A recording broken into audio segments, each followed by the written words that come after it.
Hi అండి. ఇవి jelly fish లేకపోతే గోను సంచులు అంటారో నాకు మాత్రం తెలియదు.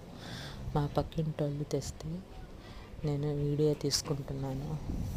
మీరు ఏమైనా దీని కర్రీ ఏమైనా తిని ఉంటే నాకు షేర్ చేయండి, కామెంట్ చేయండి, లైక్ చేయండి. చూడండి, ఈ కర్రీ ఇలా తయారు చేసాము మేము.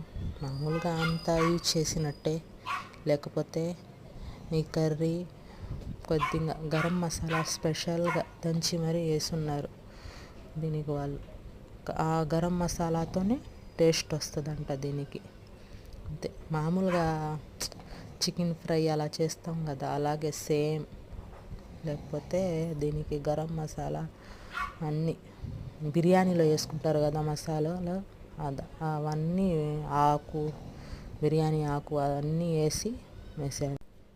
మీరు ఎవరైనా తిని ఉంటే కామెంట్ చేయండి. ఈ కర్రీ